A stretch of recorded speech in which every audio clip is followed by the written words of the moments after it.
Hey guys, so what we're going to do today is something called factor by grouping. It's another new method that we're going to use in order to approach different factoring examples.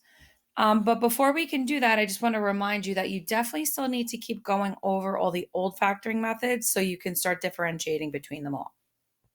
So here's our first example. This is what it's going to look like. It says factor completely x cubed plus 2x squared plus 8x plus 16.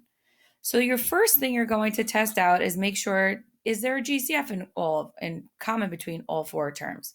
And if you look at x cubed, 2x squared, 8x, and 16, there's nothing in common. They don't all have an x and they all don't all have a factor of 2 in common. So in order for us to use GCF, they all have to have the same common factor. So we say no. Now the next thing we do is we go to our next factoring method we talked about, which is dots. Is there a difference of two squares? So you first ask yourself, first of all, are there two perfect squares here? And definitely not. Only 16 is. And are they separated by a minus sign? No. There's no two terms, perfect squares, or minus sign. So we know we're not going to be using dots this time to factor it. So then our next step is going to be today's new lesson. So if you have four terms, there's a good chance you can factor it by grouping. Now, in order to do that, you're going to group the first two terms together, the last two terms together, and then factor out the common factor within each grouping. And we're going to go through that right now. At the end of the video, if you feel like you understand it and you want to do the four examples on your own and check the answer key, that's fine. But I will give another video with a guided video on how to factor by grouping on the next four examples. Okay, so here we go. So first you're going to group the first two together like that, and then we group the second two together. And I want you guys to notice how I grouped the 8 with the plus in front of it. That is a huge deal when factoring by grouping. And because we have to really make sure we take into account that sign when factoring. So the next thing is we're going to look to see, is there a GCF? So is there a GCF between the first two group terms? And the answer is definitely yes. The GCF here between 3x to the third and 2x squared is going to be x to the second power. Now, again, some of you are still struggling with finding that, so I'm going to review it one more time, but this is something you definitely need to keep practicing.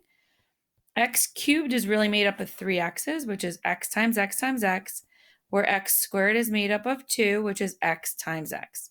Remember, we group them up and we notice we can only group two of them or two pairs. So that would mean that they have a GCF of x squared. That's where I got my x squared from. Now, the next one, when we look at it, we're going to look at what's in common between the 8 and the 16. Now, this is where you would have to use the GCD function in your calculator if you're not sure. And we know the biggest common factor that goes into both 8 and 16 would be 8. So now that we know that, make sure you copy this down, pause the video if you don't have it down.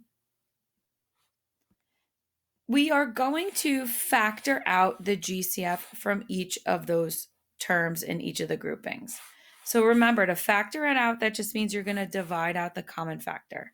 So I'm going to first divide out the x squared, which was our GCF for the first two, from each of these terms.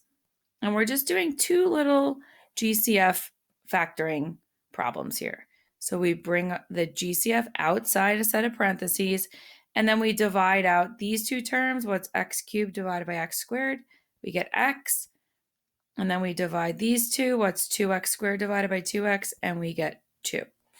So that's the first group factored by GCF. Now we're going to factor the next group by GCF. Now remember, the GCF for the second two was 8. So I'm going to divide 8 out by each of them. And it's positive 8.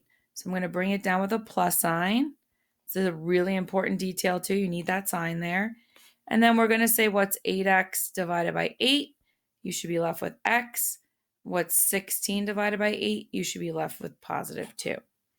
So one thing I really want you guys to recognize, these two pieces should be identical. If you don't get the same binomial inside the parentheses, then that means you did something wrong with the factoring. These two are generally different, which is fine. but it's the ones that are inside that have to be identical in order for this factoring method to work. Pause the video and make sure you get this down if you didn't do so already. Now on to the next part. After we factored by GCF, you should have gotten that answer like we just said. And one thing you guys have to start noticing here is that this is what we consider a common factor. It's the same thing within both sets. So what that's going to do is we're going to take this up one more notch to GCF. Again, a pretty creative one. And we are going to pull it out of each of those factors. So what does that mean? I'm going to take x plus 2 and the x plus 2, and I'm going to bring it out here. So they get grouped like that together into this one set of parentheses. Okay? And then the next part of the process is we take the x plus 2x squared and the x plus 8, and we write that over here. And we put that in another group of parentheses because remember, factoring by GCF is you factor out the common factor, put that outside the parentheses, and what's ever left is going inside the parentheses. So we're really left with two different binomials as our final answer. So copy that down if you don't have it so far. Now what we're going to do is your final answer should be x plus 2 times x squared plus 8. And that's how we factor by grouping. So we're really multiplying two binomials together to get that four-term polynomial. Okay? Try the next four on your own if you want, or you can go to the next video to watch the guided practice.